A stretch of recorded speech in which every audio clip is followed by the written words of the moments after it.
Et oui, c'est moi, ravi de vous retrouver pour le journal de 13 heures Le Bonheur. Les titres de l'actualité du jour, la France se prépare à fêter les 80 ans de l'armistice du 8 mai 1945. Le président de la République, Emmanuel Macron, déposera une gerbe et ranimera la flamme du soldat inconnu à l'Arc de Triomphe et il prendra la parole. À quelques jours de l'ouverture du 78e Festival de Cannes, du 13 au 24 mai 2025, découvrirons l'affiche, un hommage à Claude Lelouch au film Un homme et une femme avec Anouk Emné et Jean-Louis Trintignant, la présidente du jury et l'actrice Juliette Binoche. Paris sans voiture en 2025. Anne Hidalgo a-t-elle gagné son pari? Et puis une nouvelle fois, Guy Savoy remporte le titre plutôt de meilleur restaurant du monde. On découvrira aussi l'affiche de Roland Garros 2025 qui aura lieu du 25 mai au 8 juin. Et puis, quand même, bien sûr, on retrouve Frédéric Julien, mon co-présentateur.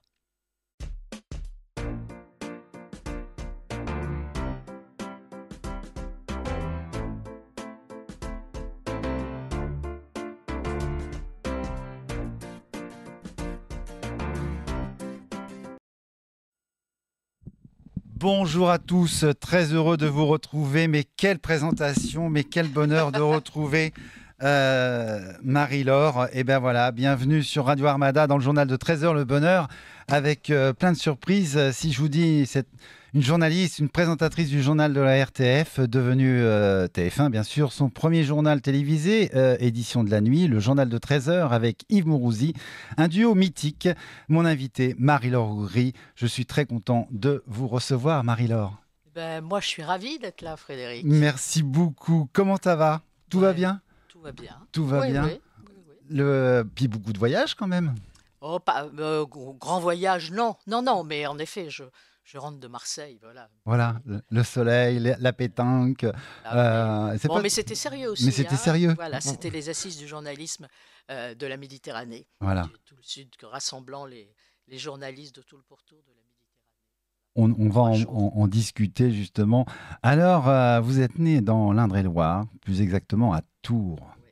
Quel magnifique souvenir avez-vous justement? Vos parents étaient restaurateurs et traiteurs à la fois. C'était le traiteur du Rabelais. Traiteur de Rabelais. Alors, mes grands-parents étaient restaurateurs. Mon papa était restaurateur, mais jusqu'à l'âge de 2 ans pour moi, donc j'ai pas de souvenirs.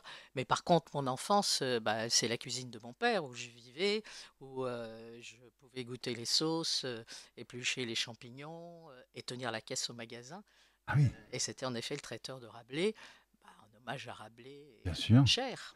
Et en fait, ces odeurs aussi entre l'école et les saveurs de la cuisine, vous avez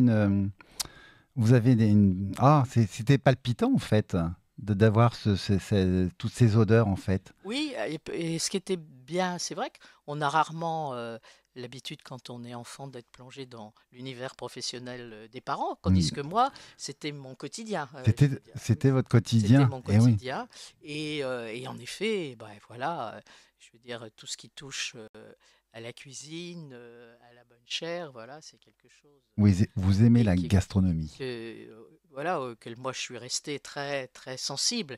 Et j'ai vu, voilà, mon père travailler avec telle passion, une conscience professionnelle incroyable et des journées à rallonge.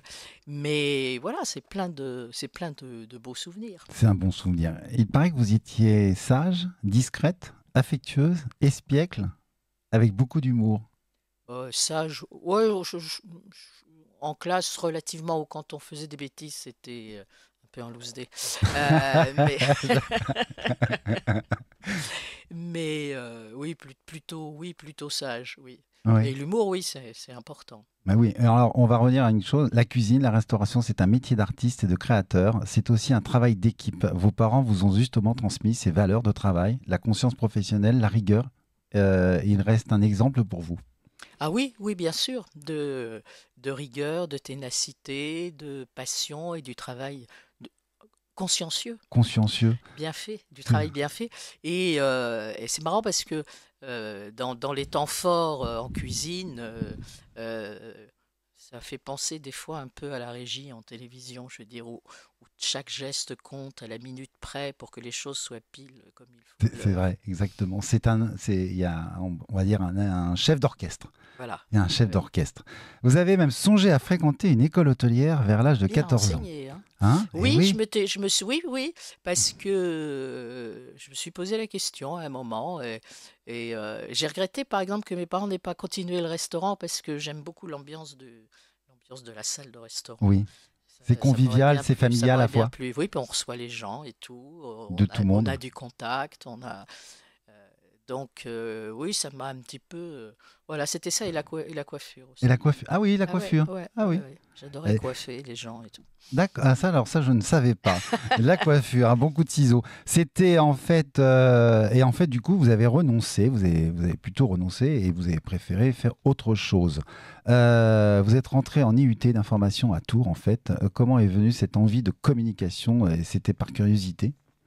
Alors, je veux dire, même à 16 ans, 17 ans, je me disais pas, je vais être journaliste. Non. Non. Non, non, non. Bon, enfin, je m'intéressais à l'actualité. J'écoutais beaucoup la radio. On n'avait pas la télévision à la maison. J'écoutais beaucoup la radio, y compris les arrivées du Tour de France. Oui.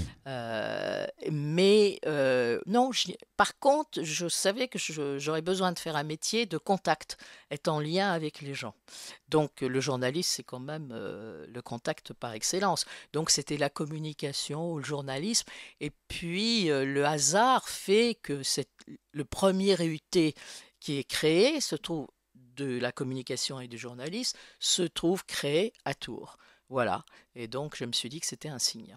C'était un signe, en tout cas, c'était un beau parcours. On s'y attend pas, en fait. Des fois, on s'y attend pas du tout. C'est ce que vous me Non, disiez. parce que c'était pas du tout On se mon co- Et univers, oui, quoi. bon, on se connaît, Marie-Laure, même moi, oui, enfin, on en parlait tout à l'heure, ou même hors antenne, des fois, on s'y attend pas du tout, et on se retrouve maintenant à présenter une émission. C'est ça qui est beau, la Ben vie est oui, belle, mais c'est ça qui est extraordinaire, extraordinaire pleine en tout de cas. surprises. Et vous avez fréquenté la Sorbonne pour une licence de l'éducation pour garder votre statut d'étudiante. Vous voyez, Oui, j'étais oui, oui. chercher.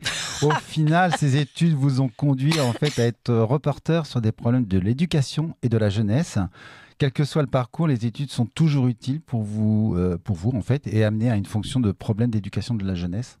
Oui, alors en effet, quand on m'a confié la fonction de reporter, ce qui n'était pas le cas au début, l'éducation jeunesse, on était dans l'après 68, Oui, donc ça prenait une importance particulière.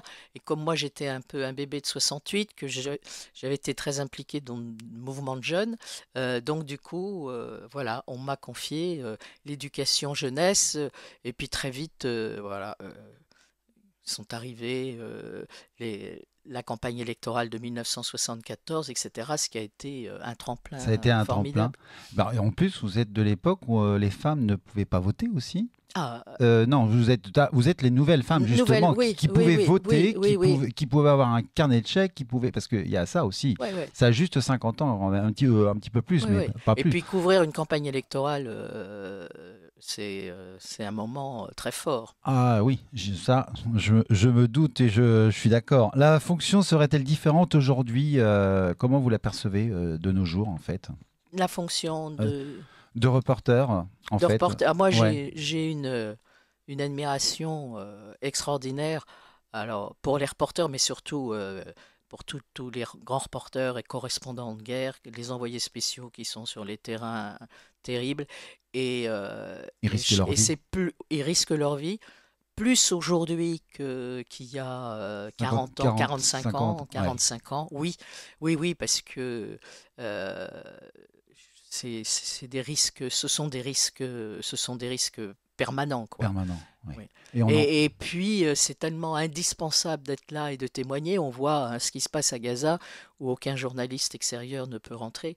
C'est une part d'ombre de l'actualité. Hmm. Donc, non, chapeau. Et alors, il y a beaucoup de femmes et oui, j'ai beaucoup d'amis et de copines qui sont. En fait, les femmes ont émergé beaucoup au moment de la guerre du Golfe. c'est la Où guerre on, du Golfe oui, où on a qui a vu déclenché. qui a déclenché qu'on a vu qu'on envoyait des femmes sur le terrain. Moi, je sais que quand j'ai commencé, je pense que mon rédacteur en chef, qui était Christian Bernadac, je pense que on on n'envisageait pas forcément d'envoyer une femme sur le terrain. D'abord parce qu'on pensait que c'était lui faire prendre des risques inconsidérés, et puis qu'elle n'aurait peut-être pas non plus euh, les mêmes qualités pour couvrir le terrain. Et vraiment, la rupture, ça a été la guerre du Golfe. C'est là où on a commencé à voir des Marine Jacquemin, voilà, arriver sur le terrain de guerre. Sur le terrain de guerre. Après vos études, Marie-Laure, vous êtes rentrée en 72 à l'ORTF, la première chaîne au service politique intérieur. Vous êtes confrontée à l'immigration du travail. Ce sujet est-il un sujet intéressant pour vous, justement ?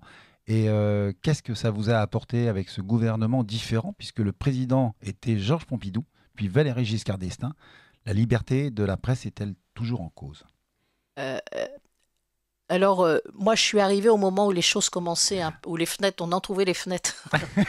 Il n'y avait plus le conducteur qu'on soumettait au ministre de l'Intérieur. Les fenêtres commençaient à s'entrouvrir et elles se sont ouvertes de plus en plus. De plus en plus. Voilà, et bon, je veux dire, la liberté, elle existe complètement. Enfin, elle a toujours existé pour vous ? Pour moi, à titre personnel, oui, j'ai pas été confrontée. Alors, moi, j'ai commencé vraiment à faire du terrain et du reportage, oui, en 1974. Bon, les étapes, ça a été, en effet, 74 Giscard, ça a permis d'ouvrir un peu les fenêtres, 80 encore plus, et donc, et puis voilà, après les rédactions, elles ont tenu. Alors ça ne veut pas dire que tout est rose, que tout est très bien et que tout est formidable, mais je veux dire, aujourd'hui, on a plus à craindre la pression économique que la pression politique. Oui, c'est plus l'économie qui est très impactée. Bien sûr. Et vous le voyez comment ? La pression économique qu'il y a sur les journaux, sur les rédactions, et qui fait que ça a plus d'incidence que la liberté de l'information. Alors après, je veux dire, on choisit, quand on est à CNews, bon, les gens qui sont à CNews, ils ont fait le choix d'être à CNews sur une chaîne qui a une couleur politique. Oui, ou BFM, ou c'est encore autre chose, mais est-ce que comment vous voyez l'avenir, en fait, par rapport à ça ? Moi, je suis plutôt optimiste. Optimiste ? Oui. De toute façon, il le faut. Non, puis je crois au journalisme, il est utile, il est indispensable. Et même si c'est beaucoup plus compliqué d'être journaliste aujourd'hui que quand j'ai commencé, moi. C'était beaucoup plus simple. C'était plus simple. On n'était pas confronté aux fake news, on n'avait pas les réseaux sociaux, on avait des sources d'informations qui étaient, somme toute, crédibles, puisque c'était les agences de presse. Bien sûr. Donc c'était beaucoup plus facile. Aujourd'hui, c'est sacrément compliqué, mais c'est 10 fois plus utile. Oui, c'est utile à la fois, mais hard quand même, parce que ça peut être c'est violent. Oui, et puis on est confronté en permanence, en effet, aux fausses informations, aux réseaux sociaux dont il faut savoir. Et puis, comme on est dans l'immédiateté de l'information, vérifier tout en étant dans l'immédiateté de l'information, c'est pas forcément évident. Non. Et justement, il y a l'intelligence artificielle. Oui, je ne sais pas si l'intelligence artificielle pourra tout vérifier. Tout vérifier. Non, je pense que il y aura des petites erreurs, on va dire. Il y a des petites erreurs. Bon, mais les erreurs, elles peuvent exister. Ça peut être nul et infaillible. Après, il faut les reconnaître. Oui, et c'est mieux. Et expliquer pourquoi on s'est trompé. Exactement. J'aime beaucoup cette philosophie. Alors, le souvenir que vous avez sur RTF, parce que création le 26 juin 64 au 31 décembre 74, lors de la privatisation, vous avez côtoyé des journalistes célèbres. Georges Decaune, Pierre de Gaume, Pierre Sabat, Claude Darget, Maurice Sévéno, Joseph Pasteur, Pierre Tchernia, Léon Zitrone, François Delagrange, Jean-Pierre Alcabache, Raymond Marcillac. Une autre parenthèse, parce que j'aimais beaucoup cette femme, c'est Denise Glaser. Donc, toutes ces personnes, ça vous a marqué ? Alors, en fait, il n'y en a pas tellement que dans celle-là que moi j'ai connu et croisé. Celui que j'ai vraiment croisé, que je croisais quotidiennement, c'était Zitrone, C'était c'était Léon. Zitrone, ouais. C'était Léon. Pierre Sabac, Jamais. je ne l'ai jamais croisé, mais je pense qu'il était plus du tout à Cognac-G. Moi, quand je suis rentré en 72, Mais c'est des gens qui vous ont marqué? ah ben oui, même si moi, avant d'arriver à TF1, je n'avais pas la télévision et je ne Ouais. regardais pas la télévision. Ah oui. Mais non, ben non. Mais non, mais bien sûr, ils m'ont marqué. En fait, Denise Glaser, ses émissions extraordinaires, de Cône, bien sûr, ils m'ont marqué dans le souvenir et dans l'empreinte qu'ils ont laissée à, à la création de la télévision Tout à à fait. Parce que l'ORTF. Celui que j'ai côtoyé beaucoup, c'était Léon, quoi. Léon, quel souvenir avez-vous Oh, avec bah, lui? avec Léon, c'était souvenir incroyable. Il Enfin, paraît qu'il avait 5 caractères, alors il avait son, oui, caractères trempés. il avait son caractère. Il aimait bien. Enfin, les histoires sur Léon, il y en a des tonnes, quoi. Mais voilà, il paraît-il, de temps en temps, quand il prenait le taxi, il pouvait lui arriver de descendre et de dire, vous avez l'honneur de transporter Léon Zitrone, donc je ne vous paie pas. Ah oui, comme ça. Voilà, donc ça c'était certains côtés de Léon. À côté de ça, il pouvait être adorable et tout. Oui. Je sais qu'avec moi, il a toujours été très très sympa. Et je me souviens que le premier jour, avant j'étais au desk, assistante de rédaction, et le premier jour où j'ai fait un sujet à l'antenne, j'avais un mot sur mon bureau le lendemain avec son commentaire. Ce qui quand même, Oui, honorable. de sa part, était très sympa. Ah bah oui, Et il était parti beaucoup en retournage avec mon mari qui était GRI, enfin donc journaliste reporter d'image aussi. aussi. Et voilà, Léon, c'était On se rappelle tous des commentaires de la de royauté l'arme.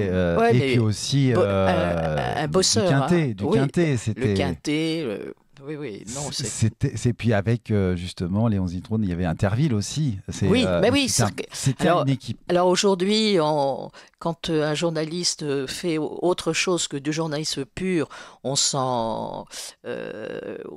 dit, ah non, non, quand même. Mais à ce moment-là, Léon, il a tout fait, lui, Il a tout hein. fait. Ah, il a absolument tout fait. Il était polyvalent. Ouais, ouais. En Et s- euh, Lina oui. lui a consacré des trucs et il m'avait très gentiment demandé que ce soit moi qui l'interviewe pour Lina. Ah ça c'est Donc génial. oui, C'est un beau souvenir. ouais, c'est un beau souvenir. C'est Ouais, ouais. c'est qu'il vous aimait énormément. En 75, suite à la privatisation justement de la première chaîne devenue TF1, vous êtes remarqué par Christian Bernadac. Bernadac, voilà. À l'occasion de l'année de la femme, vous êtes la première à présenter le journal de la nuit. La numéro 1, c'était Hélène Vida, Lieberman, c'est ça? Oui, on l'a présenté le même soir. Le même soir, On l'a présenté le même soir à un quart d'heure de à un quart différence. d'heure. Oui, j'ai tout marqué Ouais, ouais, ouais. justement. Ouais, Hélène Vida. et Hélène, par contre, c'est elle la première qui a présenté le 20h avant Christine O'Krent. Voilà. Et après, c'est suivi par Christine O'Krent. Ouais. Voilà. Quel souvenir avez-vous de ces deux dames formidables? Alors, bah, Hélène, c'était assez incroyable, quoi, parce que, en effet, la volonté était de mettre une femme à l'antenne pour honorer l'année de la femme. Bon, il se trouve que je pense que Bernadac a dû entendre que sur la 2, ils étaient prêts à démarrer. Et il m'appelle et il me dit, écoute, cet après-midi, tu vas descendre sur le plateau. Et moi, je commençais, hein, j'avais commencé le reportage en 74, on était en 75. Il y a 51 Euh, ans. et il me dit, bon, tu fais comme si tu allais lancer des sujets et tout. Je suis descendu, j'ai fait ça inconsciente totale. Je remonte et après il me dit, bon, samedi soir, tu fais le journal de la nuit. Donc lui, il était complètement irresponsable et moi, j'étais complètement inconsciente parce que j'avais jamais fait de plateau. Jamais. Jamais. Jamais, jamais. Et puis quand je me suis retrouvé le soir à 20h, bon, il y avait, oui, le rédacteur en chef, le chef d'édition, mais basta, quoi. Et le même soir, Ouais. Hélène, bah pareil, c'était sa première. Et alors, ce qu'on faisait, c'est que, et on a fait ça pendant tout l'été, et donc la première qui avait fini attendait l'autre, et après on allait se grignoter un truc dans la seule brasserie qui restait ouverte Qui restait après, ouvert, vers oui. 23h. C'est toujours l'esprit d'équipe. Oui, mais ça, Toujours. ouais, enfin moi, c'est pour ça que je pense que j'aurais beaucoup de mal à faire de la presse écrite. parce que partir toute seule avec mon crayon et une feuille de papier, c'était pas mon truc. C'était Moi, pas vous. j'aimais partir en équipe, en reportage, voilà. Et puis l'édition de la nuit a été quand même marquée. C'était votre premier journal quand même. Oui, bah oui, c'était le premier journal, oui. Ouais, C'était suivi. Maintenant, bah, oui, il y a trop d'infos, tue l'info, on va dire. Et si je vous dis le 10 mai 1981, François Mitterrand élu président, comment vous avez vécu cette campagne électorale Mitterrand-Giscard?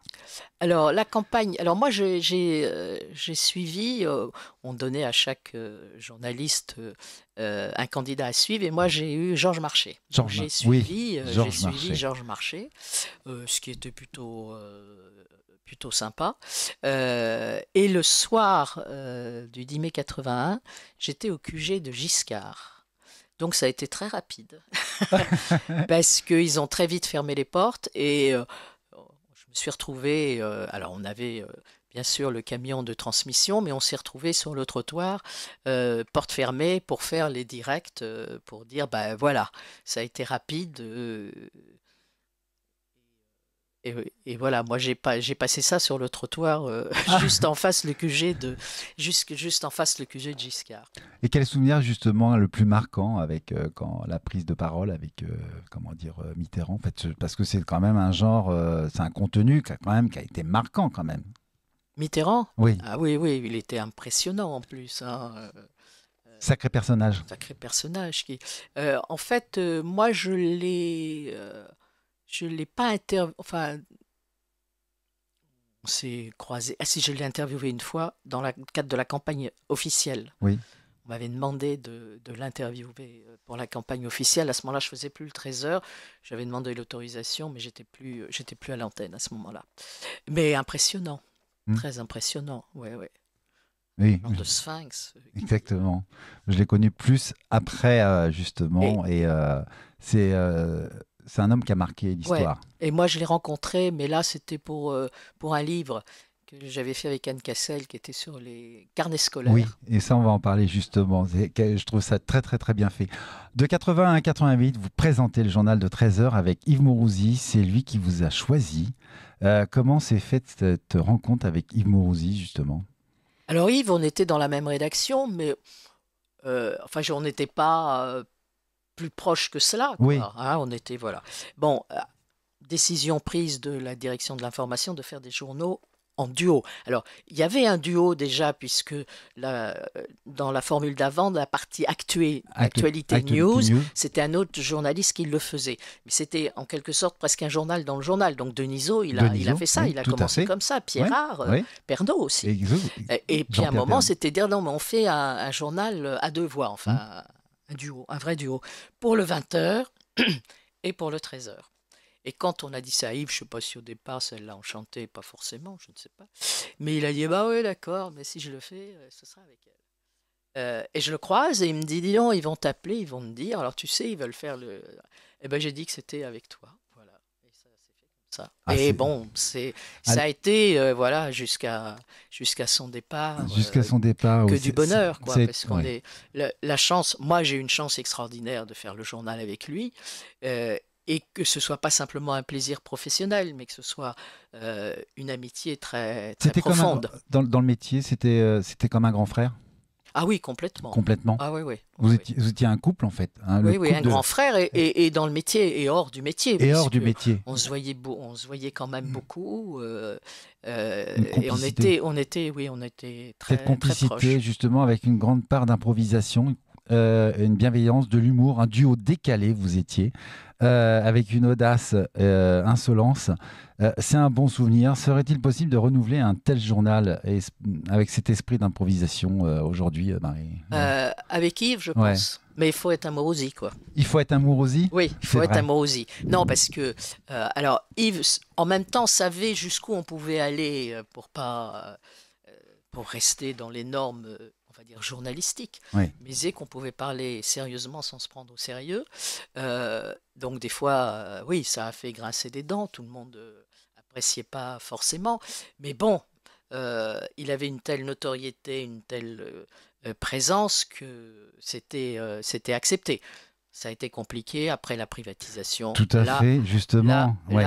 Du coup, on était dans un autre registre. Un autre registre. Alors, justement, quel regard vous portez sur le JT aujourd'hui, la comparaison avec la diversité? Qu'est-ce qui. Voilà. Moi, je trouve que voilà, les JT, les grands rendez-vous du 20h, sont de grande qualité. Hein, je veux dire, sur le plan journalistique. Voilà. D'ailleurs, si les 20h font toujours autant d'audience, alors qu'on pensait, Oui, y compris moi, que c'était la mort du 20h à partir du moment avec les réseaux sociaux. oui, avec le numérique et tout, en fait, non, ça reste un ancrage important C'est pour important. les téléspectateurs. Donc non, ce sont des journaux de grande qualité. Alors après, on peut être d'accord, pas d'accord sur le fait, est-ce que le côté un peu magazine, pas magazine. Non, mais et puis, je veux dire, le 20h, il a été obligé de se démarquer et d'évoluer par rapport aux chaînes d'infos en continu. Bien Parce sûr. qu'aujourd'hui, quand on arrive au 20h, les trois quarts des gens sont au courant de tout, grosso oui, modo parce de que justement, l'actualité. Donc il faut la traiter autrement. Autrement, parce Nous, que on est arrivés, avec les réseaux. on leur faisait découvrir le Eh monde. C'était oui, quand même bien. Hein. mais c'était merveilleux. Ah bah oui. Aujourd'hui, ils regardent voilà, c'est les T'arrives, infos. t'as regardé, t'as partagé déjà l'info, t'es un peu au courant. Donc faut amener autre chose, faut amener un plus, ouais. faut amener une réflexion, faut amener une découverte, faut amener un dépaysement. C'est un peu la cause de la rapidité, de la véracité de l'info en fait avec pas les médias, mais moi, je mais dis pas avec les réseaux. mieux avant. C'était pas voilà. Non. Par contre, il y a une chose, j'ai ramené un casque. Est-ce que Marie-Laure, ça vous parle? Ah bah bien sûr, on l'a mis 2 fois ce casque. On l'a mis 2 fois. Ouais, on l'a mis, mais je peux le mettre. Hein. Ah si, voilà. On l'a mis 2 fois. On l'a mis la première fois quand on a su que Bouygues candidatait pour la privatisation de TF1. Donc c'était juste avant le journal et on s'est dit quand même ce serait bien d'avoir un casque. Et il y avait l'atelier des décors. Ouais. Et on a trouvé 2 casques à l'atelier des décors. Et puis on l'a remis quand TF1 a été quand ça a été attribué quand TF1 a été attribué à Bouygues. Et là, on en avait 2 différents. Il y en a un qui avait le casque orange Bouygues et l'autre qui avait le casque blanc avec marqué TF1. Voilà. Mais quel souvenir de cette image en fait. Oui, c'est une image qui a marqué les Français. C'est impressionnant, même à l'étranger, parce que les gens. Mais ça s'est fait comme ça. Enfin, comme ça pouvait fonctionner, notamment avec Yves. C'est attends, qu'est-ce qu'on peut. Ah bah oui, il faut qu'on trouve un casque. Ça semblait tellement irréaliste que le groupe Bouygues, un énorme groupe du bâtiment, hérite de la télévision. Oui. Ouais. Et alors, il y a une chose, c'est que Yves vous apportait toujours des petits cadeaux, des petites surprises. Vous savez, il arrivait avec son blouson, avec des lunettes. C'était sa façon d'être. Oui, d'abord, il aimait épater, étonner ou c'était c'était plus l'instant. C'était pas pour épater, non, c'était le petit joke, le petit truc. Ouais. C'était son journal avec vous et il partageait avec les Français pour faire rire et faire passer l'info avec beaucoup d'humour. Voilà, alors ça c'est des choses qu'on faisait plutôt en fin de journal, mais oui, moi des fois, il y a des images qui ressortent. Je me dis, putain, on avait fait ça, c'est pas possible. Il y a des choses qu'on pourrait peut-être même plus faire. Sur TF1, le journal se partage entre Gilles Boulot, Anne-Claire Coudray, Marie-Sophie Lacaro. Sur France 2, Anne-Sophie Lapique, Laurent Delahousse, Julien Bugier. Vous avez peut-être une préférence de l'actualité qui est très chargée, justement, à la date d'aujourd'hui? Vous avez une préférence de tous ces journalistes qui présentent le journal? Alors moi, ou est-ce que vous les aimez tous ou moi, je regarde, je zappe beaucoup quand je regarde les 20h pour voir l'ouverture, le deuxième sujet, les titres, etc. Voilà, pour observer les trucs. Et sinon, voilà, moi je connais très bien Gilles parce qu'il était tout jeune journaliste quand j'étais à la rédaction. Je trouve que c'est un excellent présentateur. C'est vrai que quand il a été nommé, j'ai été étonnée qu'on nomme Gilles, parce que, bah oui, envoyé spécial, parti. Non, il a été parfait. Anne-Claire, elle aussi, elle a fait du grand reportage. Tout à fait. Ils ont été tous sur le terrain. Ils ont été sur le terrain et tout. Et puis, Marie-Sophie Lacaro, je la connais bien, puisqu'elle a commencé à la 3. Tout à fait. Et même quand elle était à Toulouse, à France 3 Toulouse. Et puis, je connais moins bien Anne-Sophie, on s'est croisés, mais on n'a jamais eu l'occasion Mm. de travailler ensemble. Mais voilà, elle fait très bien Laurent Delahousse. euh, et Laurent, moi oui, oui, je l'aime bien. Il a de Laurent, on se connaît. l'humour, il a le sourire, Oui, il il a le est... sourire, il a de l'humour. Tout le monde va vous dire il est beau gosse, mais non, non, j'aime. Et puis, alors, je veux dire, lui, je pense que s'il se contentait de faire le journal, il serait pas très heureux. Son plaisir, en effet, c'est d'aller au-delà. Donc, avec ses La preuve, le 20h30, 20h, avec ses voilà. 13h15, Et etc. le week-end, Voilà. c'est un plaisir de le regarder, justement. Lui, pour lui, c'était, je pense que c'est indispensable une des d'avoir... conditions qu'il a dû mettre pour continuer, c'est Mm. de sortir de la rigidité. Parce qu'il y a une rigidité quand Bien même sûr, dans un 20h, hein, oui. de la rigidité du 20h. Bien sûr, parce que l'actualité est très chargée. Les guerres, les attentats, les agressions, on regarde un feuilleton catastrophe en ce moment. Vous avez peut-être connu moins de violence, qui était plus protégé des tourmentes de l'époque. Oui, je pense, oui, il y avait, oui, moins de. Il y en avait beaucoup moins. Ouais, Ou est-ce que parce je qu'il y a pense. beaucoup plus de réseaux, donc Mais alors, ça part dans tous les il y sens, en c'est avait que... moins, mais c'est aussi, je veux dire, la couverture de l'actualité aujourd'hui, rien ne vous échappe. Hmm. Hein, parce que tout le monde est au courant, tout le monde va signaler ceci, cela. Il y a une résonance médiatique, puisqu'on a une multiplication. On est le seul pays en Europe à avoir autant de chaînes d'infos, Bien etc. sûr, Donc il y a une résonance médiatique qui donne une amplitude et qui, pour certains téléspectateurs, crée de de l'angoisse, quoi, l'angoisse, c'est de l'angoisse, et oui. certains d'ailleurs désertent un Hmm. peu et Mais le disent, quoi, que c'est trop. Et je pense qu'il faut qu'on soit assez vigile. Ça ne veut pas dire qu'il faut pas parler non, non. de tout ce qui est des difficultés, etc. Mais je pense qu'il faut éviter d'être trop anxiogène. Oui. Et puis pas trop Alors, regarder des infos tout le temps, tout le temps, tout le temps, parce que sinon on ne vit plus. oui, Et non, mais c'est c'est ce que sûr. les D'ailleurs, Français... d'ailleurs, les chaînes d'infos, elles sont pas faites pour en continu, elles sont pas faites pour qu'on soit 24 heures sur Tout, 24 devant, tout à parce que fait. maintenant, vous devenez barge. Bah, c'est ce qui s'est passé pendant le Euh, confinement, parce que les gens regardaient en longueur de journée, en fait, BFM ou CNews ou quoi, et en fait, c'était anxiogène. C'était ouais. anxiogène. Mais je veux dire, nous, à notre époque, en effet, c'était beaucoup moins anxiogène, mais en même temps, je veux dire, on était très limité, quand même relativement limité Oui. sur la couverture de l'info. Hmm. Et, euh, et même par rapport à des conflits internationaux, euh, la couverture était moins importante. Moins importante. Alors, il y a une chose, c'est que la semaine dernière, j'ai interviewé Paul Elkarat. Il répondait à une question sur l'éducation nationale. Y a-t-il un changement? Que pensez-vous justement de... On va écouter justement sa réponse. Et je sais que vous êtes auprès des jeunes aussi, des journalistes ou même des jeunes étudiants. Écoutons Paul Elkarat quand je lui ai posé la question. Paul, entre ce que vous avez vécu et est-ce qu'il y aurait des changements à faire dans l'éducation nationale pour les cours? Oui, je pense que quand il est question de politique nationale, voire internationale, tout est problématique, ou presque, et donc il faut revoir beaucoup de choses. En l'occurrence, dans le sujet de l'éducation nationale, je pense qu'il n'y a pas assez de professeurs qui sont aussi formés à la différence ou au handicap. Il n'y a pas assez d'aide scolaire, d'APSEM ou d'AVS. Et forcément, quand on est aux prises avec un enfant porteur d'autisme, je prends l'exemple de l'autisme, que c'est le sujet qui me préoccupe, on se retrouve avec des professeurs débordés qui n'ont pas d'autre choix que de virer l'enfant de la classe ou de lui signifier une fin de non-recevoir. Et ça, c'est un coup dur pour les parents.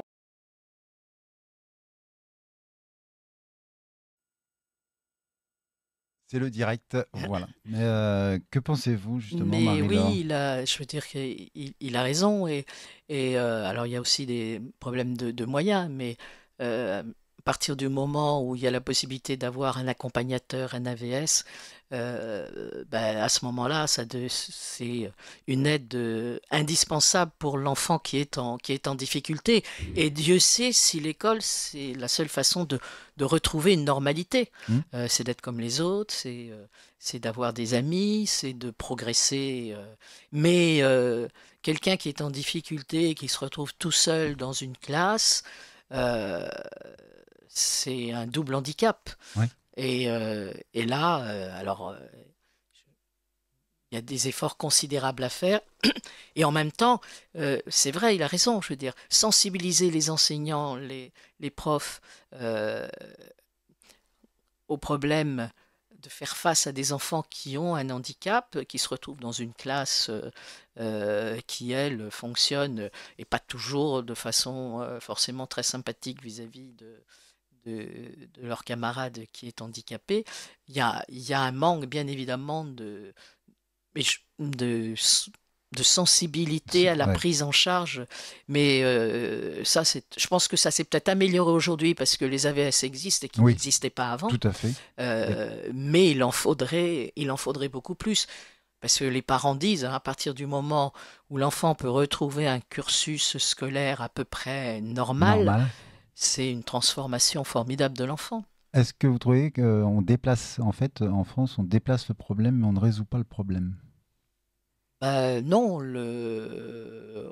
le résout pas forcément, Pas non. forcément, pas Non, non, toujours. non. Et que pensez-vous quand Chirac a suspendu l'armée?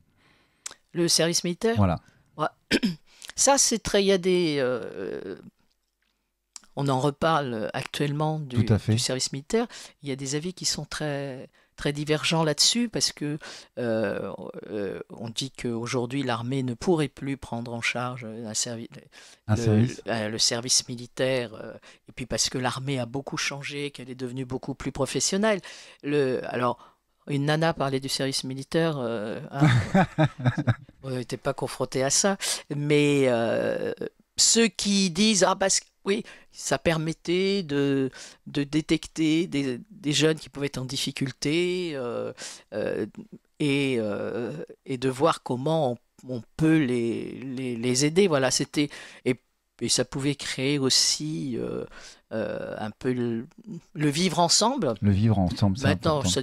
peut-être que des fois c'était compliqué, j'en sais rien, hein. Moi, Je me j'ai souviens de j'ai l'armée. pas refait l'armée, mais J'ai un très bon souvenir de l'armée.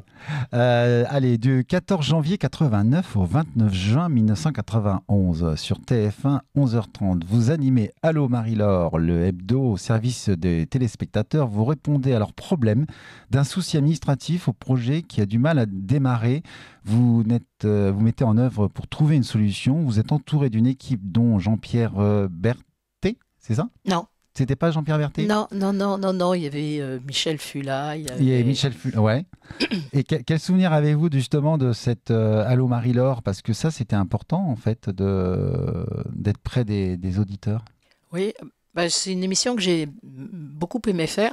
Alors, le côté administratif, on l'a tout de suite laissé de côté, parce que alors ça, on Oui. n'avait pas les compétences et j'en avais pas envie du tout.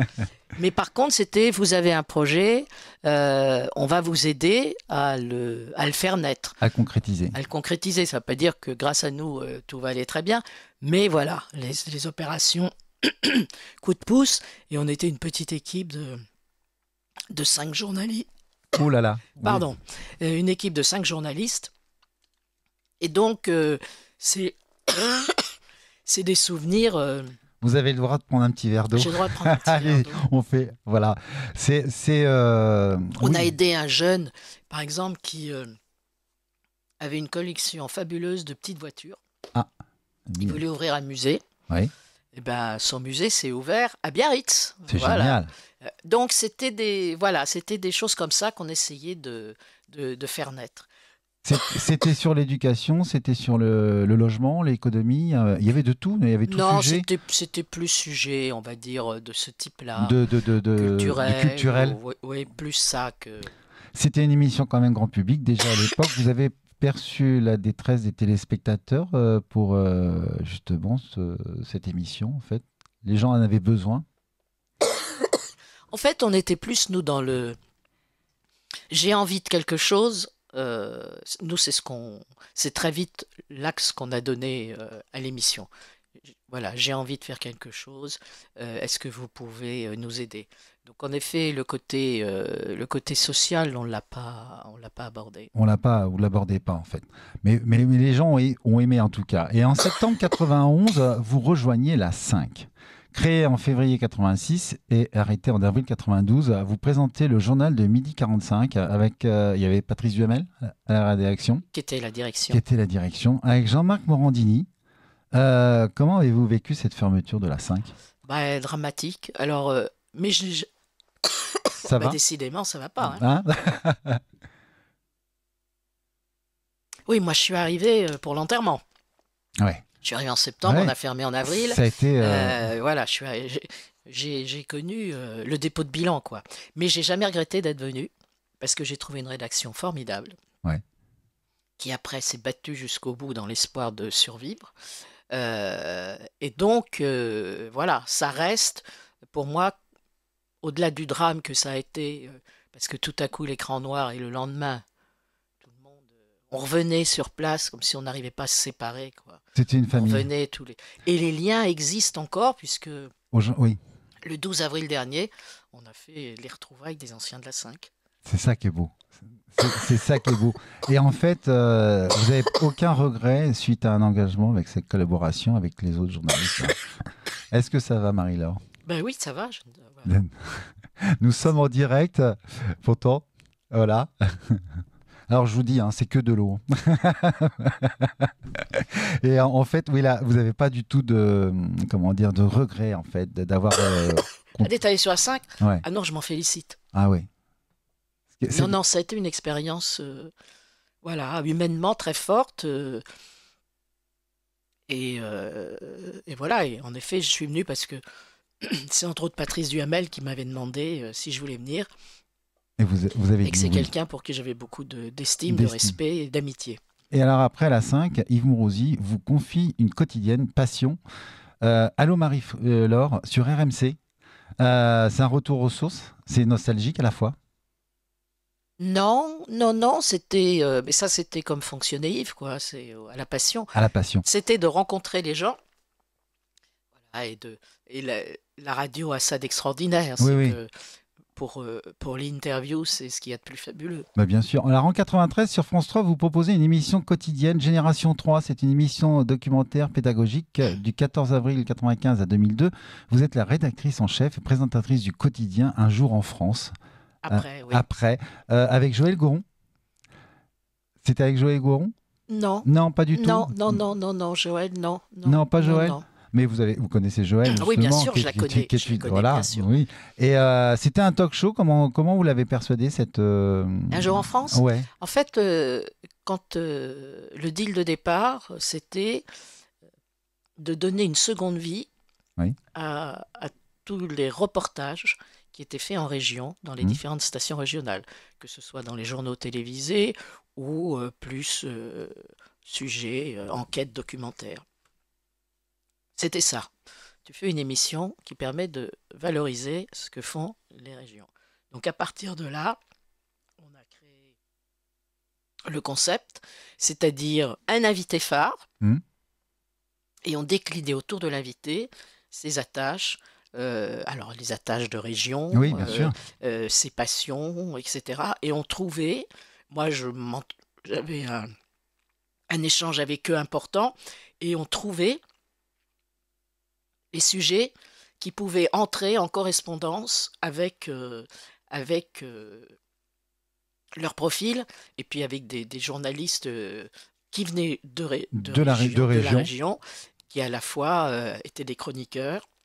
Et voilà, moi j'ai pris un immense plaisir à faire Un jour en France pendant 7-8 ans. C'était un bonheur. À la différence du journal télévisé, parce qu'un journal télévisé, quand tu as un invité, bon, il arrive à la dernière minute, il a fini de parler, il s'en va. Oui. Candice que là, c'était une vraie rencontre, quoi. On faisait une émission pour eux. Pour eux. Et ça, les gens étaient très contents. C'était sympa. Ouais. En septembre 2003, juin 2017, vous êtes la médiatrice des rédactions de France 3 pour faire une partie de groupe de sages et mettre au point une nouvelle charte déontologique des journalistes. Vous aimez défendre les causes, en fait. Mais ce qui était intéressant quand on m'a proposé d'être médiatrice, moi j'ai toujours été sensible en effet au contact avec les téléspectateurs. Et Et c'était un retour à l'information un peu plus, puisque Oui, j'étais plus dans l'émission magazine d'accompagnement avec Un jour en France. Donc là, je revenais plus au cœur de l'actualité d'une manière très confortable, oui, puisqu'elle n'étant pas sur le terrain. Donc pour regarder, observer et tenter de comprendre et de voir comment le traitement de l'information était perçu par les téléspectateurs à qui on s'adresse. Donc ça, c'était une démarche, moi, qui m'intéressait, à condition bien sûr que ça se concrétise l'antenne par une émission bien sûr. qui s'appelait Votre télé et vous, où on rassemblait des téléspectateurs et des C'était journalistes. c'était diffusé sur France Info, après. C'était diffusé sur la 3. Sur la 3, Alors tout à fait. maintenant, elle existe toujours cette Tout à émission, fait. parce que la médiation continue, C'est bien. mais elle a la chance d'être diffusée sur 3 antennes différentes. Et donc, oui, pour moi, c'était quelque chose d'important, et en même temps que cette réflexion, ces retours qu'on avait, de les partager aussi avec les journalistes de la rédaction, de manière à ce qu'on... C'est important de savoir comment on Bien est sûr. reçu, perçu, et puis de réfléchir au traitement de l'information, à son évolution. Euh, voilà. L'information, elle est importante pour les téléspectateurs. Vous donnez la parole aux téléspectateurs par rapport au programme de France Télévisions. C'est une conquête personnelle aussi ou une tolérance? De quoi? Justement, par rapport à ce que vous avez créé, en fait, par exemple, votre télé. Ben, pour moi, je veux dire, créer, renforcer le dialogue, c'était quelque chose C'était primordial. d'indispensable. C'était primordial. Ouais. C'était primordial. Et que ce dialogue, en même temps, soit euh, permette de faire évoluer les choses du côté du téléspectateur, Bien sûr. qui peut être amené à comprendre, en effet, dans quelles conditions se fabrique l'information, les contraintes qu'on peut avoir, et du côté des journalistes, de savoir, en effet, comment ce qu'on peut faire, ce qu'on peut dire est perçu et quelles sont les attentes. Que les attentes. Est-ce que vous retrouvez les programmes de télé d'aujourd'hui? Vous les trouvez, vous vous retrouvez dans ces programmes d'aujourd'hui? Bah, il y en a tellement. Il y en Alors a moi, tellement. moi, je suis une téléspectatrice très particulière. Je regarde pratiquement pas les séries. Pas de série. Non, pratiquement pas. Pratiquement jamais les films. Je préfère aller en salle. Non, moi, ce que je regarde en télé, avant tout, ce qui tourne autour de l'info, bien sûr, Oui, et ça. beaucoup les documentaires. Et les documentaires, Ouais, ce que j'ai je suis pensé. une Oui. accro aux Je documentaires. me doute. Et puis des émissions, oui, des émissions Culturel. oui, ou de distraction ou autre, hein. Mais c'est vrai que les séries, j'ai du mal. J'en ai regardé un peu pendant le confinement, mais j'ai du mal à me dire, À tiens, vous je m'installe projeter pour dedans regarder. ou- Non, oui, ouais, c'est je pas votre m'installe truc. pour regarder une série. Par contre, tout ce qui est documentaire sur la 5, par exemple, Arte, tout ça, Tout ce qui est, vous dévorez. tout ce qui est documentaire, oui, Oui. émission magazine, émission, voilà, Puis c'est surtout qu'il y a- d'accompagnement, voilà. Les jeux, Oui. c'est moins mon truc, mais voilà, quand je serai encore plus vieille, je pense que c'est à ce moment-là que je me mettrai à regarder. Vous êtes toujours aussi jeune, en tout cas. Vous aimez transmettre, vous avez une curiosité nourrissante sur les sujets divers et variés. Tout vous intéresse, sauf les jeux, c'est ce que vous dites. Non, c'est pas ce Mais- que je regarde. Mais c'est pas votre priorité. Voilà, c'est pas Voilà. ma priorité. Mais vous avez toujours eu cet esprit d'équipe. Aujourd'hui, vous continuez les assises pour les journalistes. Alors justement, vous rentrez de Marseille. Auparavant, c'était un lieu qui se passait ça se passait en Tunisie. Quelles sont les contraintes, vu l'époque actuelle, que nous vivons en fait, Marie-Laure? Alors, moi, je suis vice-présidente de l'association Journalistes et Citoyenneté qui a créé les assises. Les premières, c'était il y a longtemps, c'était il y a 19 Il y a ans. 19 ans. Il y a un rendez-vous annuel euh, à Tours, depuis 10 ans maintenant à Tours, qui réunit plus la partie, on va dire, francophone. Et puis, il y a 8 ans, à un moment, on s'est dit que ce serait important de créer le même rendez-vous pour tout le pourtour de la Méditerranée et l'Afrique subsaharienne. Et donc, il y a eu 2 rendez-vous à Tunis, qui ont été des rendez-vous très, très forts, très intéressants, parce que voilà, on a réussi à faire venir une trentaine de journalistes, que ce soit des Libyens, des Irakiens, des Marocains, des Algériens, qui ont rarement l'occasion de se voir et d'échanger ensemble. Et puis, on devait faire Tunis il y a de ça à peu près 8 mois. La situation en Tunisie aujourd'hui ne permettait pas de faire de tenir des assises du journalisme sans faire prendre des risques au journalisme présent. Voilà, parce qu'il y a un contrôle de la presse, malheureusement, qui en ce moment rend les choses difficiles. On s'était dit que on avait envisagé commencer à travailler sur une rencontre non plus à Tunis mais à Beyrouth, Oui. ce qui quand même n'avait pas été la meilleure des idées, puisque ça aurait dû se passer au mois de janvier, et on a été obligé d'y renoncer. Et c'est là on s'est dit que Marseille avait un sens, parce que voilà, c'est les portes de la Bien Méditerranée, sûr. c'est considéré comme C'était la plus logique. capitale de la Bien Méditerranée, sûr. et qu'on avait plus de chances quand même d'aller jusqu'au bout, Oui. et de ne pas être confronté aux aléas d'une actualité internationale dramatique. Donc voilà, c'était la semaine dernière. Oui, tout à fait. On s'est eu justement au téléphone. Mais les risques, en fait, c'est surtout, est-ce que ça pourrait, ça pourrait être justement très grave, ou ça pourrait arriver quelque chose de, comment dire, à l'étranger. Est-ce que ça pourrait se refaire à l'étranger, ou c'est vraiment Y retourner, y retourner?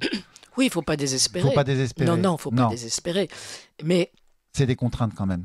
Marseille a été un rendez-vous fort, et tous les confrères qui sont venus justement des pays du Maghreb ou de l'Afrique subsaharienne étaient très contents de se retrouver à Marseille, et peut-être avec un sentiment de plus grande liberté dans ce qu'ils pouvaient dire que dans un de leurs pays. C'est du moins ce qui est apparu, ce qui est ressorti. Et non, ils étaient, voilà, et c'était 30 pays différents. Il y a eu une quinzaine de rencontres, d'ateliers, y compris ateliers de formation, des Oui, ce soirées que j'allais dire, c'est des consacrées débats, c'est des débats avec des formations. voilà, et des soirées ouvertes au grand public. D'accord, On a fait une soirée sur Gaza et une soirée autour de la Syrie. d'accord. Ces débats sont bien perçus. Oui, les débats ont été... enfin, il y a eu beaucoup de monde, et là, c'était ouvert au public, et il y avait des Marseillais, des Marseillaises, pas uniquement les gens qui assistaient aux assises. Et, et ça s'est passé Divinement bien. oui, dans le respect, Ça, le c'est calme important. et l'intérêt par rapport aux témoignages à la fois de journalistes qui sont allés sur place, y compris sur la soirée Gaza de journalistes palestiniens qui sont arrivés en France récemment après avoir vécu des situations personnelles dramatiques. On se retrouve dans une situation très compliquée. Alors, il y a quelqu'un d'autre. J'ai une petite surprise pour vous, rien à voir avec ce qu'on vient de parler, mais j'ai un petit message de quelqu'un que... C'est très court, écoutons. Bon, Marie-Laure, écoute, j'ai reçu ton bonjour, je t'embrasse en retour, et puis voilà, toutes mes amitiés. Voilà. Annie était venue faire un jour en France. Exactement, c'est pour ça que je voulais revenir sur ça. Un jour en Oui, France, elle elle m'en a était- parlé hier. Elle était venue faire un jour en France. Bernard aussi. Bernard Giraudot aussi. était venu le faire aussi. Voilà, et elle était contente quand je lui ai dit, ben, je reçois Marie-Laure, donc elle t'embrasse. Oui, et on s'est vu à d'autres occasions. Et moi, c'est quelqu'un que j'aime beaucoup, beaucoup, beaucoup. Respire, c'est d'Eliott, son dernier livre, Oui. justement, qui est magnifique. Elle est en pleine tournée de dédicaces. Et à un moment, on allait souvent, on avait la même, on allait chez Chacoc pour les fringues. Oui, oui, exact. C'est ce que parce qu'on était justement hier sur France Bleu, maintenant qui est ici, comment dire, à la maison de la radio, et on a eu le temps dans les coulisses de parler justement de plein de choses. En tout cas, votre livre peut mieux faire, avec Anne Cassel. Voilà. Alors c'est une, ça c'était sympa. Ces petits Français ont été des écoliers. Vous avez retrouvé leur carnet scolaire. Quel est c'est quoi cette originalité de ce livre? Voilà, on s'était dit que c'était amusant de faire ça. Alors, il fallait quand même qu'il y ait un carnet scolaire. Oui, Et après, on allait rencontrer l'élève, ouais, devenu un grand monsieur ou une grande dame.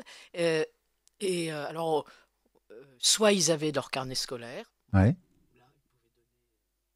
le meilleur, Mhm. celui qu'ils préféraient, Mhm. soit ils n'en avaient pas. Et quand on connaissait l'établissement scolaire, on entrait en contact avec, et on est même allé parfois fouiller dans les archives Ah oui, de certains lycées pour retrouver des carnets scolaires. Voilà. d'accord. Et quelle est Et le la... principe, c'était après d'aller échanger ce que représentait l'école pour chacun et chacune, quoi, en quoi ça les avait marqués. Et ce qui était marrant, des fois, c'était les Les annotations. annotations Ouais, souvent ouais. Ouais. Moi, qui je me souviens, Yves, il y avait marqué cherche plus souvent à se faire remarquer. Les annotations, on a tous connu ça et souvent c'était des fois un peu différent par rapport à la note. Oui. C'est ça Ouais, qui est ouais. extraordinaire. Alors, qui avait la Et meilleure peut note? mieux faire, parce Et qu'en peut mieux général, faire. c'est ce qu'on mettait. Moi, Hein. oui, Bon, comme ça, on va pas les se... peut mieux faire. Hein, Alors. et qui avait la meilleure note? Ah, je ne sais plus, mais voilà, on a fait, on a rencontré François Mitterrand pour ça, puisqu'on Oui. avait le truc. On a fait, on a vu Il y avait une diversité. l'abbé Pierre, L'abbé Pierre. aussi, oui. Oui. Oui. Alors, parmi toutes ces personnalités que vous avez rencontrées, Sœur Emmanuelle, les présidents, Oui. les acteurs, les comédiens, des politiciens, des écrivains, vous devez en avoir plein d'anecdotes, justement. Pouvez-vous me citer un qui vous a fait le plus, qui vous a marqué, on va dire? Moi, j'ai une mémoire de poisson rouge. Mais Donc, je pense que Sœur Emmanuelle... non, alors, Sœur Emmanuelle, Sœur Emmanuelle, elle a fait un jour en France. Oui. Ça, c'était un bonheur total. Je dis, mais elle était. Alors, j'ai fait ça et j'avais fait l'émission de radio avec elle aussi, Passion. Mais elle était incroyable, cette femme. Je veux dire. Une bonté. Alors, en plus, très à l'aise.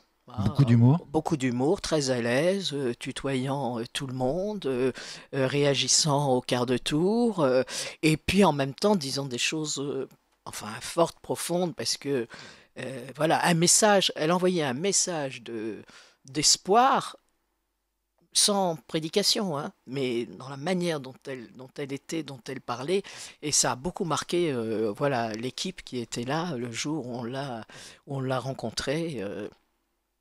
On lui a fait manger des glaces à la fin de l'émission parce que voilà, c'était son petit péché mignon. C'était son petit péché mignon. Donc on lui a offert des glaces à la fin de l'émission. Et vous êtes croyante, mais vous êtes pas mariée à l'église. Ouais, j'ai eu une éducation religieuse. Oui. J'ai même été dans des établissements scolaires. J'ai eu des responsabilités dans un mouvement qui s'appelait la JEC, la Jeunesse étudiante chrétienne, dont j'étais à l'équipe nationale, mais après 68. Hein. Après, oui, Donc oui. voilà. Donc on faisait la lecture marxiste de l'Évangile quand même à ce moment-là. Donc c'était voilà, l'après 68. Après 68, mais en fait... Donc je suis un peu resté sur cette tonalité. Sur cette tonalité, oui, parce que vous êtes... Ça m'a... Bien sûr, je veux dire, voilà, je m'y intéresse, etc. Mais voilà, je ne suis pas pratiquante. Non, mais en tout cas, vous n'aimez pas l'hypocrisie qu'il y a, en fait, vous n'appréciez pas les rites d'aujourd'hui, de ce qui se passe. Non, mais ça, chacun, voilà, pour qui le mariage à l'église, voilà, c'est quelque chose d'important. Par contre, l'enterrement à l'église, oui. Non, mais je Parce vous comprends que tout à fait. Je trouve que c'est un moment, bon, mon mari est décédé il n'y a pas longtemps, ça a été un moment d'apaisement. Bien sûr. Mais le mariage, non. Pour vous, en non. plus, nous, on s'est mariés, on était 7 ou 8 au mariage. Enfin, voilà, ça n'a pas été... C'était pas le mariage. Non. Mais tout ce qui entoure, en fait, le reste... Mais moi, je me disais aussi que, n'étant plus pratiquante, il y avait une logique aussi à ne pas faire du mariage un moment qui aurait été plus conventionnel que sincère sur le plan religieux. Tout à fait. Je comprends tout à fait. Et mon mari n'y tenait pas non plus particulièrement. C'est pour ça que vous avez vécu des années ensemble. C'était un bonheur. Allez, si vous rentrez de Marseille, on ne peut pas oublier la pétanque. Non. Et vous êtes une passionnée, vous pratiquez justement, et vous avez même un beau boulodrome inauguré le 7 mars 2012 dans la ville de Marchiennes, dans le Nord, à votre nom. Ouais, avec une belle plaque. Avec une belle plaque. Comment ça s'est fait, justement ? Alors, la fois où on m'a appelé pour me demander ça, j'ai cru que c'était vraiment... je me suis dit, non, là, c'est une blague. Et en fait, celui qui me le demandait avait l'habitude de venir au mondial la Marseillaise à pétanque, qui est le plus grand concours au monde de pétanque qu'on a couvert avec France 3 pendant plus de 20 ans, et où j'avais le plaisir, moi c'était mon cadeau de Noël en juillet, de faire une semaine d'émission autour de la pétanque. Et en effet, il me dit, mais non, mais si, j'étais là-bas, je joue et tout. Donc après, je me suis dit, bon... ça doit être vrai, voilà. Et puis on s'est vu et on est allé à l'inauguration avec. Ah, alors j'étais très fier d'avoir. Une Et il plaque. est très très beau Mais il oui, est très beau ce eh oui. boulodrome. Allez voir sur Google, vous allez voir, c'est vraiment magnifique et une belle plaque. Je vais vous faire écouter un petit message de quelqu'un que vous connaissez certainement, c'est même sûr. Coucou Marie-Laure, je salue Frédéric Julien qui est à tes côtés et qui m'a sollicité pour ce petit message de sympathie très agréable. J'espère que tu vas bien et que ça roule pour toi comme cet épisode incroyable de notre vie que j'ai plaisir à nous remémorer. Durant 20 ans, nous avons été la doublette de la Marseillaise, le plus grand tournoi de boules de la planète. On a même frisé, tu te souviens, les 15 000 joueurs. Un véritable marathon de 5 jours, retransmis sur France Télévisions pour cette fête immense, sportive et populaire. Et puis, on ne peut pas ne pas avoir une pensée pour ce petit homme d'Oran, ce chef d'orchestre incomparable, Michel Montana, aussi connu à Marseille d'ailleurs que Fernandel et Pagnol. Sans doute un petit peu moins que Jacques Brel, mais qui n'était pas de Marseille, mais qui fait partie de tes chanteurs favoris. En tout cas, on n'oubliera jamais ce petit bonhomme débordant d'énergie. Il avait déjà une batterie électrique avant tout le monde, et puis un cœur plus gros que le vieux port. C'est pour nous, Marie-Laure, j'en suis sûr, une tranche de vie inoubliable. D'ailleurs, tu te souviens, on était tristes tout le temps, chaque année. Lorsqu'il fallait baisser le rideau dans ce décor féerique sur le vieux port, sous les sunlights, avec la bienveillance de Notre-Dame de la Garde et ce public de folie, bref, c'était grandiose. En tout cas, j'espère qu'en Touraine, la pétanque bat son plein avec Jean-Pierre, avec vos amis, et toujours avec le même mot d'ordre, se faire plaisir. Porte-toi bien, Marie-Laure, je t'embrasse très fort. Merci beaucoup, Daniel Oui, Leclerc. que de souvenirs, il a raison. Enfin, ouais. c'était notre bonheur. Il vient d'écrire un livre qui s'appelle Confidence sur l'oreillette, édition Les Trois Colonnes. Oui. Et oui, 20 ans? Ah oui, largement 20 ans. Putain. Oui. Alors, le vrai spécialiste de la pétanque, c'était lui quand même. C'était Faut lui. pas exagérer, Voilà. parce que lui, il connaissait ça par cœur. Moi, j'étais là pour faire le lien, présenter, etc. Même si je m'intéressais à la pétanque. Mais Oui. enfin, voilà, c'était Monsieur Pétanque, c'était quand même Daniel. Mais on passait 8 jours de bonheur. C'était vraiment. Alors moi, j'attendais ça avec impatience. Et il a raison quand c'était le générique de fin du dernier jour. On disait mince. On était un peu tristounés et il parle de Michel Montana qui est celui qui a créé ce concours avec Paul Ricard donc il y a plus de 80 ans maintenant et qui était un ami, qui était quelqu'un de très proche, c'était mon papa de pétanque je disais et qui était quelqu'un de formidable et qui a fait de ce concours en effet un événement international et un événement important, très important pour Marseille. En effet, 13 000 joueurs, c'est énorme venant de. Vous avez dépassé la place des d'une trentaine de pays. La place des Lys à Saint-Tropez. Donc voilà. Mais sinon, je suis pas très doué pour la pétanque. Mon inconvénient, c'est que je ne sais pas tirer. Alors justement, ma question était à propos, vous êtes une tireuse ou une pointeuse? Non, je suis une pointeuse. Vous êtes une pointeuse. Voilà, alors j'ai quand même gagné. Alors tous les ans, il y avait le concours VIP. Oui. Alors à côté, le concours sérieux et le concours moins sérieux qu'on faisait assez régulièrement avec Daniel. Bon, lui, il l'a remporté. Et moi, je l'ai remporté 2 fois, je crois. Mais pourquoi ? Parce que j'étais, comme on dit à Marseille, bien accompagné. Oui. C'est-à-dire que j'avais des mecs qui savaient tirer. Ouais. Voilà, alors si je pointais à peu près bien, ça allait. Mais voilà, j'ai quand même remporté 2 titres de pétanque. Eh bien, félicitations. Voilà. Félicitations. Alors, moi aussi, je joue à la pétanque, justement, plus sur Saint-Tropez, à la soirée turquoise aussi, qu'on évoquera dans les prochaines émissions, qui se passe au mois d'août, juste avant ou après le 15 août, en tout cas. Et c'est un bonheur. Alors, bien sûr, je suis comme vous, je suis un pointeur, je ne suis un tireur. Il faut vraiment, c'est quelque chose, en fait. C'est très compliqué. Ouais. Et quand on est une équipe, en fait, il faut vraiment qu'on ait un bon tireur. Ah bah si on n'a pas un bon tireur, ça c'est fini, hein. C'est zéro pointé. C'est zéro pointé. Ah ouais, ah hein. ouais. C'est, Non, quand on a un bon tireur, on a toutes les chances d'être sauvé. d'être sauvé. Ah ouais. Quel est votre futur projet, vos prochains défis Non, j'ai pas de Non. défi Oh, si, particulier. Non. continuer De justement, continuer ce que je fais, c'est bien important. sûr. Ouais. Voilà, Ça, c'est d'être important. avec mes petits-enfants et tout. Avec Mais non, oui. j'ai pas de... Et en fait, moi, j'ai souvent saisi les choses comme elles arrivaient sans les anticiper. Oui. Donc Vous, voilà. Hein. vous faites votre chemin et Moi, je suis très contente d'être là aujourd'hui. mais moi aussi, Très bien, je suis très content aussi. Voilà, il y a 2 mois, j'aurais pas prévu de venir là Non, aujourd'hui. c'est vrai.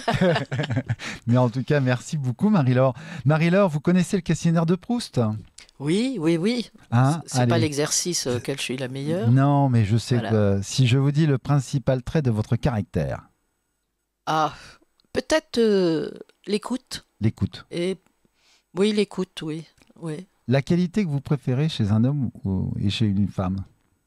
Ah, alors l'humour. L'humour? Ouais. Les deux, de toute façon.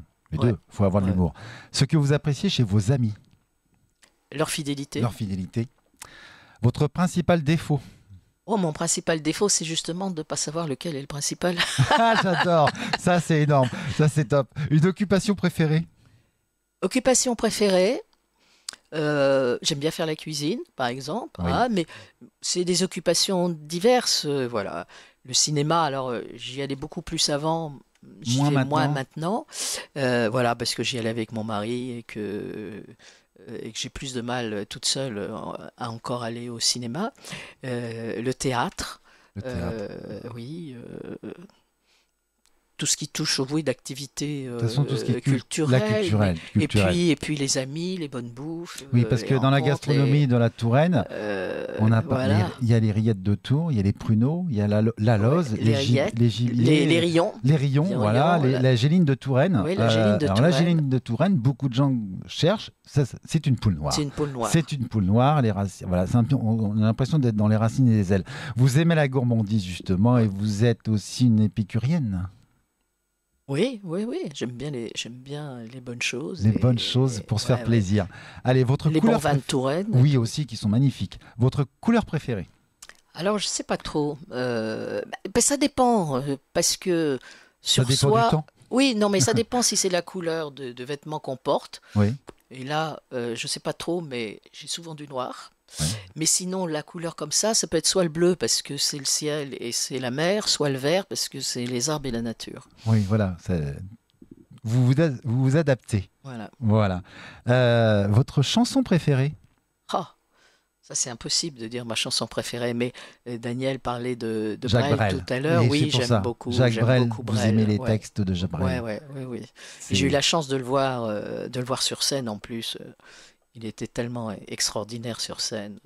Ouais. J'aurais C'est- bien aimé l'interviewer, lui. Ah bah, ça, j'imagine. Votre livre préféré? J'ai pas vraiment de livre préféré. Alors en plus, moi je lis beaucoup d'essais, je lis très peu de romans. Très D'accord. peu. Et j'ai pas le livre que je vais mettre Au en chevet. tête de gondole. Mais par contre, je sais que vous lisez tous les soirs. La lecture, c'est votre somnifère. Oui, je lis. Alors dans la journée, je lis La les presse. journaux, la presse, Voilà. et le soir les livres.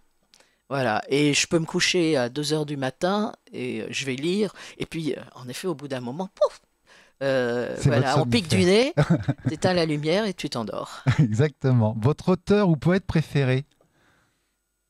C'est pareil, c'est compliqué. C'est pareil, c'est compliqué. C'est compliqué, voilà. Alors, Ouais, tout ce qui est si c'est d'avant, oui, la peut-être poésie. Victor Hugo, mais oui, Oui, c'est Rimbaud, Verlaine, tout ça, mais c'est pas- c'est compliqué. Voilà, c'est compliqué. Enfin, c'est compliqué de dire un Il n'y en a tel, pas, un tel ou un qui tel. est préféré. Ils Non. Des ont fois, c'est tous ouais. dit quelque chose de beau. Voilà, à un moment donné, enfin, c'est pas Bien dire, sûr. ah, celui-là, je vais relire 5 fois le livre. Non. Oui. Votre film préféré? Alors, celui qui se rapproche en même temps un contexte, à des souvenirs, c'est Cinéma Paradiso. Oui. Et alors, enfin, moi, je l'ai découvert à Cannes, dans la soirée de présentation de Cinéma Paradiso. Et dans le cadre de l'émission Allô Marie-Laure, Oui. justement, il y avait un club de cinéma d'un petit village qu'on avait suivi à Cannes parce qu'ils venaient pour essayer de trouver des films et tout. Et on a organisé, pas en avant-première, mais on a quand même organisé une soirée dans son ciné-club de Cinéma Paradiso et en faisant venir voilà, des gens. Ça, Donc c'est voilà, c'est plein de souvenirs. En dehors de ce film qui est extraordinaire. Oui, oui, extraordinaire. c'est extraordinaire. Si vous étiez une actrice, ça serait laquelle? Oh, ça je sais pas alors. Parce qu'on a tous un don d'acteur. Ouais, je sais pas parce qu'après il y a le talent et le tempérament. Donc Ouais. les deux sont c'est très différent quoi. Oui, Euh, voilà, ce matin j'entendais Clémentine Sénarié. oui, Voilà, je veux dire son tempérament, moi je l'adore comme oui, actrice aussi. tout à fait. Et j'ai bien connu son papa Tout à fait. puisqu'il était journaliste à TF1 et qu'il a été mon rédacteur en chef, Qui a été André Sélarié. André Salarié, tout à fait. Le mot que vous détestez. J'en ai rien à faire. J'en ai- Votre mot préféré. Mon mot préféré, mot préféré, ah, bienvenue. Bienvenue. Oui, et vous le dites depuis très longtemps, bienvenue. C'est vrai. Le pays ou la région que vous aimez, justement. Bon, bah, je Alors, pense que. bon, je vais dire la Touraine parce Oui, que ce parce que sont vous mes êtes- racines Oui.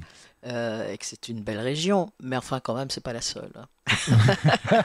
Non, Quand j'étais la petite, France est belle. j'étais persuadée que Tours était la plus belle ville qui Ouais. existait de France, etc. J'en ai découvert des pas mal depuis, Oui, oui. hein. Là- Et j'aime beaucoup Marseille, par Et exemple. puis en plus, on a une France qui est très riche Très en riche en patrimoine, en paysages et tout. paysage, en Ouais, tout. ouais, ouais. Exactement. Le don de la nature que vous auriez aimé avoir. Ah, j'aurais aimé avoir des dons d'artiste, j'aurais aimé être musicienne, chef d'orchestre, savoir très bien, mais plus dans le domaine de la musique. De la musique. Ouais. Chanteuse. Oh, chanteuse, oui, mais oui, j'aurais aimé être chanteuse, mais j'ai quand même chanté avec, Gilbert Bécaud. Avec Gilbert. Ah oui. Bécaud sur la scène du Grand Palais, Oui. avec quelques concerts, Ouais. comme Anne Sinclair, entre autres. C'était pour une soirée Caritative. de télé, des télé 7 jours, vous savez, quand Oui, c'était il y avait. C'était. Oui, il y avait Télé 7 jours. Il y avait le. comment s'appelait l'émission quand on... Les 7 d'or. Les 7 Les d'or, 7 voilà. d'or, je me souviens. Pour les 7 Ça y d'or. est, les 7 Voilà. d'or. Il y avait Et donc- Jean-Claude Brialy à l'époque. Et donc, on a eu ce plaisir de chanter sur scène avec Gilbert. C'est vrai. C'est un beau partage. Ah, c'était marrant. c'était sympa. C'était superbe. Si vous étiez un animal, ça serait lequel? Un chat. Un chat. Ouais. Un hommage à Bernard Pivot que vous avez connu. Le métier que vous n'auriez pas aimé faire. Le métier que j'aurais pas aimé faire...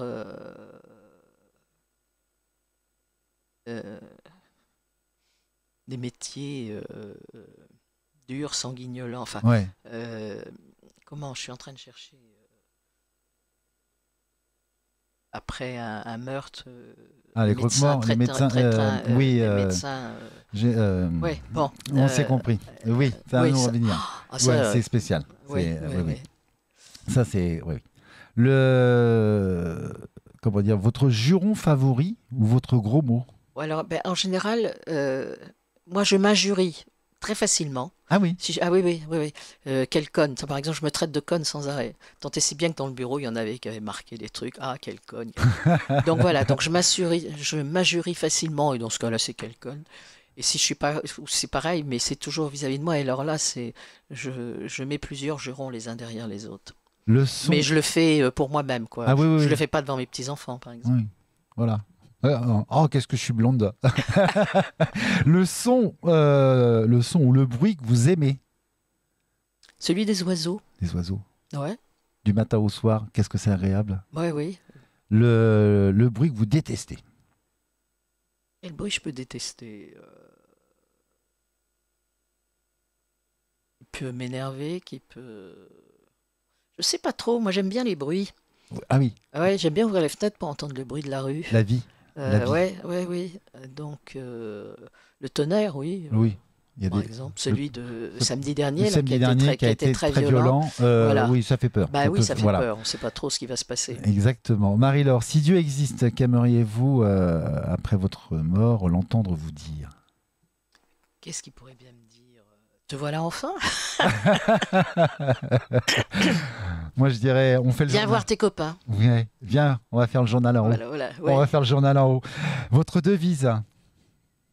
Ma devise, c'est croire en la vie. Et oui, il faut croire en soi, croire en la vie. Vous avez dit une fois, faire ou laisser dire, faire sans s'occuper du qu'en dira-t-on. Oui, j'ai peut-être dit... Oui, sans s'occuper du qu'en dira-t-on, oui, ça vaut Vaut mieux mieux. pas. Voilà. Ouais. Pour vous, c'est quoi le bonheur? Alors, le bonheur, ça s'inscrit dans le quotidien, quoi. C'est pas le truc inatteignable qu'on va. Non, c'est une addition de De plaisir. plaisir de l'instant Voilà, aussi de présent l'instant et de fin de présent, journée. En des choses disant, très simples. oui, Voilà. une Ce simplicité. matin, il fait beau, c'est génial. Le principal. Voilà, on va aller se faire une bonne bouffe avec les. Et puis, ça peut être intellectuellement, éventuellement, un peu plus élevé, oui. Exactement. Alors, je sais que vous aimez quand même écrire. Je vous laisse le petit Oh, c'est livret bien. L'art du bonheur. Ça, je vais prendre toutes mes notes Voilà, pour vous les assises mettrez du pour les journalisme assises dessus. avec grand plaisir. Merci beaucoup. Mais Merci c'était un beaucoup, Marie-Laure plaisir, Aubry. Frédéric. Moi Grand aussi. plaisir. En tout cas, vous avez repris la voix, c'est du bonheur. Oui, bah oui, alors Mais ça qu'est-ce que arrive. c'est que ça? Bah oui. Mais oui, Non, ça mais arrive. ça m'arrive de temps en temps, en effet. C'est ça. Voilà. C'est le changement climatique. Ah bah oui, Marseille, Paris, Oh, Paris-Marseille. non, mais même sans Marseille-Paris. Non, Non, c'est non. des choses. Et alors, dans ce cas-là, c'est une espèce de petite C'est- gratouillis de gorge, ce qui est le plus. Heureusement, ça m'est jamais arrivé dans un journal. Mais là, ça m'arrive en plein direct. Qu'est-ce que vous, oui, justement, en direct avec Mourouzi ou bien d'autres, vous avez un souvenir marquant de ça, d'être en direct avec un truc mais hallucinant. Alors, hallucinant comme ça. Non, l'avantage d'être à deux, Oui. c'est que s'il y en avait qui avaient envie de faire pipi, éventuellement, ils pouvaient y aller. Merci beaucoup Marie-Laure Aubry, merci de ce moment de bonheur que nous avons partagé. Je vous laisse le mot de la fin. Comme je dis, il n'y a jamais de fin, c'est toujours un commencement. Je vous laisse dire. Ah, pardon. Voilà, je vous laisse justement le mot de la fin. Comme je dis, il n'y a jamais de fin, c'est toujours un commencement. Il n'y a jamais de fin, c'est toujours un commencement et c'est rien que du bonheur. C'est rien que du bonheur. Merci beaucoup Marie-Laure, merci beaucoup. Merci à Vianney à la réalisation, merci à Rabat, au Merci. directeur de la radio Armada. On se retrouve en juin pour le Journal du Bonheur et aussi là au mois de mai, le Festival de Cannes qui arrive bientôt. Donc vous allez me retrouver sur Cannes exactement. Plein de bonheur, prenez soin de vous et surtout partagez le bonheur. Ciao, ciao.